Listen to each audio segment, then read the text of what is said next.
BRS లో అంతర్గత విభేదాలు మరోసారి బహిర్గతమయ్యాయి. Party MLC Kalvakuntla Kavitha party working president KTR పై పరోక్షంగా తీవ్ర స్థాయిలో విరుచుకుపడుతున్నారు. తాను కాంగ్రెస్ పార్టీతో టచ్ లో ఉన్నానన్న ప్రచారాన్ని ఖండించిన ఆమె తాను చివరిసారిగా కాంగ్రెస్ తో మాట్లాడింది 2013లోనేనని స్పష్టం చేశారు. ప్రస్తుతం బీఆర్ఎస్ ను బీజేపీలో విలీనం చేసేందుకు 101% ప్రయత్నాలు జరుగుతున్నాయని సంచలన ఆరోపణలు చేశారు కవిత. కేటీఆర్ పై పరోక్ష విమర్శలు పార్టీ వర్కింగ్ ప్రెసిడెంట్ చేయాల్సిన పని చేయకుండా కేవలం ట్వీట్లకే పరిమితమైతే ఎలా అని కవిత కేటీఆర్ ను ఉద్దేశించి ప్రశ్నించారు. పార్టీని నడిపించే సత్తా లేని వారు తనకు నీతులు చెప్తున్నారని ఆమె మండిపడ్డారు.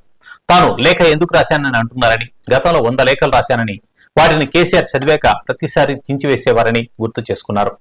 ఈసారి తన లేఖ ఎందుకు బయటకు వచ్చిందో చెప్పాలని డిమాండ్ చేశారు. పార్టీలో ఒక నాయకుడికి నోటీసులు వస్తే లేని హడావుడి మరో నాయకుడికి ఇస్తే ఎందుకని ఆమె నిలదీశారు. తనపై మద్యం కుంభకోణం విషయంలో ఆరోపణలు వచ్చినప్పుడు రాజీనామా చేస్తానంటే కేసీఆర్ వద్దని చెప్పారని కవిత గుర్తు చేశారు. తాను పార్టీకి అండగా ఉన్నప్పటికీ కొందరు తనను దూరం పెట్టాలని చూస్తున్నారని కవిత ఆవేదన వ్యక్తం చేశారు. తాను కూడా కేసీఆర్ లాగే తెక్కదాన్ని అని, ఎవరికి భయపడనని స్పష్టం చేశారు. తన ఇంటి ఆడబిడ్డపై పెయిడ్ ఆర్టిస్టులతో దుష్ప్రచారం చేయిస్తున్నారని ఆమె ఆరోపించారు. అంతర్గత విషయాలపై తాను రాసిన లేఖను ఎందుకు బయట పెట్టారని ప్రశ్నించారు. తెలంగాణ తల్లి విగ్రహాన్ని మార్చినప్పుడు బీఆర్ఎస్ ఏం చేసిందని నిలదీశారు. పార్టీ చేయాల్సిన పనులు సగం తానే చేస్తున్నానని, కడుపులో బిడ్డను పెట్టుకుని ఊరూరా తిరిగానని ఆమె అన్నారు.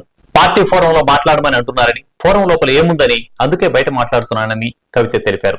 తనకు వెన్నుపోటు రాజకీయాలు తెలియవని, తాను ముందొకటి వెనుక మరొకటి మాట్లాడనని అన్నారు.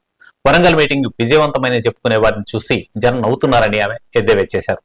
పార్టీని బలోపేతం చేసే తీరు ఇదేనా అని ప్రశ్నించారు. లీకు వీరులను బయట పెట్టమంటే గ్రీకు వీరుల నాపై విరుచుకుపడుతున్నారని కవిత వ్యాఖ్యానించారు. తాను కేసీఆర్ ని ఎప్పుడు కలిసేది చెప్పనని, దానికి ఎలాంటి డెడ్ లైన్ లేదని కవిత తెలిపారు. కొత్త పార్టీ పెట్టాల్సిన అవసరం లేదని, ఉన్న పార్టీని కేసీఆర్ కాపాడుకుంటే చాలని సూచించారు. కొందరు తామే కేసీఆర్ నడిపిస్తున్నామని చెప్పుకుంటున్నారని, ఆయన నడిపించేవారు ఉన్నారా అని ఆమె మండిపడ్డారు. కాంగ్రెస్ పార్టీ మునిగిపోయే నావా అని కవిత వ్యాఖ్యానించారు. పెయిడ్ ఆర్టిస్టులతో తనను తిట్టిపోస్తున్నారని ధ్వజమెత్తారు. కేసీఆర్ నాయకత్వంలో తప్ప ఎవరి నాయకత్వంలోనూ పనిచేసేది లేదని స్పష్టం చేశారు.